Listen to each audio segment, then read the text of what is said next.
Hello there. In today's video, I want to explain and show what makes a good gym. Most of us probably can't afford an ideal home gym space-wise, so it's worth knowing what to look for when choosing a place for yourself to train. I'm gonna do it taking gym I currently train at as an example, Step 1 Fitness. In my opinion, it is the best equipped gym in my town of Bydgoszcz, Poland. I also thank the staff for allowing me to make this footage. The first thing you need to look for is a proper free weight area. It doesn't have to be specifically separated area, but you need a proper place to do the basic barbell lifts. For squats and presses, you'll need a rack where you can adjust the height of the bar. It's very beneficial if the gym has racks in such places where you won't be facing a mirror while lifting, like you can see here. I'm not a fan of doing barbell lifts in front of a mirror for a couple of reasons, but if a mirror doesn't happen to bother you, then it doesn't matter that much. You'll also need a bench for bench pressing, preferably also with adjustable bar height. Also note how many racks the gym has. If there's only one proper spot for squatting, and that's quite often the case, it's probably going to be occupied most of the time and you're going to have much harder time completing your training. When it comes to deadlifts and similar exercises, all you really need is some available space with floor protection. Once we have proper space, what we need next is proper equipment. The fundamental part of every gym's equipment are the barbells. Take note of how many barbells your gym has, their quality, and whether they're different from each other. If the gym has different barbells with varying weight, you'll have hard time tracking how much weight you lift, since you probably won't be able to use one and the same barbell every time. The more Olympic bars there are, which weigh 20 kilograms and are 220 centimeters in length, the better it speaks for your gym. Also check if the barbells have a central knurl. It's important especially for squats and bench presses. For deadlifts, it makes no difference. It's also an upside if the gym possesses lighter, shorter bars, 15 or 10 kilograms, which make it easier for some beginners to train some of the lifts where a proper 20 kilo bar would be too heavy to start with. The most important thing you need to check about barbells is whether they're straight. When used carelessly, a bar can be bent, at which point it loses most of its usefulness. Here's how to check whether a bar is straight. Set it in the rack or on some pins and start rotating it. Looking from the side, you'll be able to notice any bending.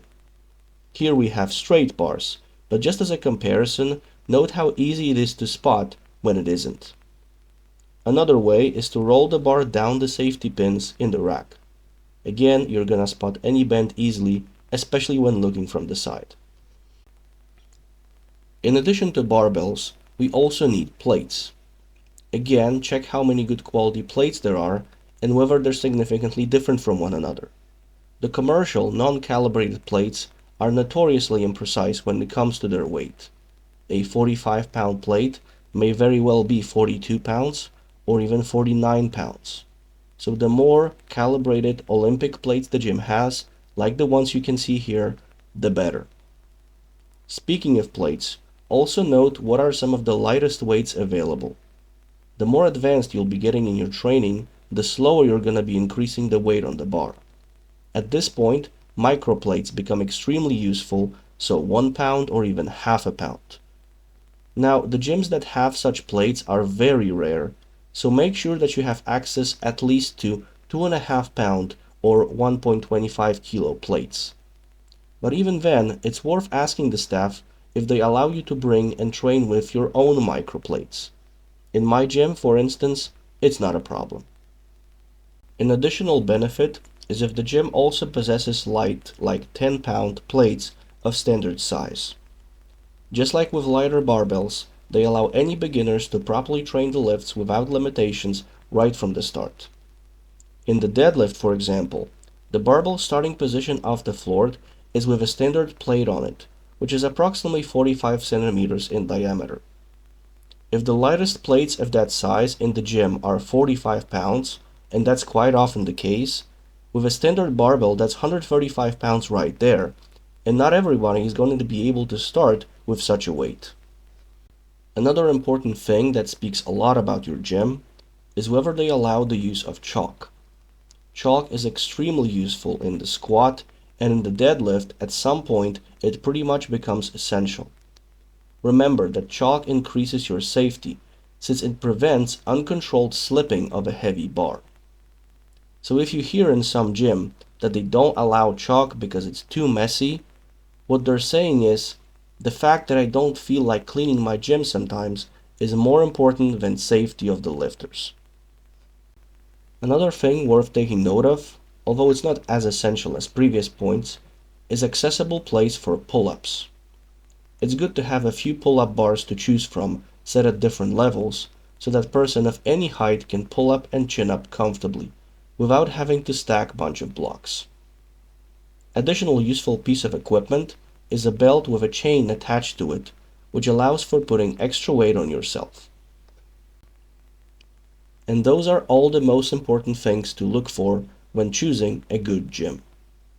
If you're serious about strength training, what you need is proper spot for doing barbell lifts, preferably not facing a mirror, good quality barbells and plates, and the ability to use chalk when needed.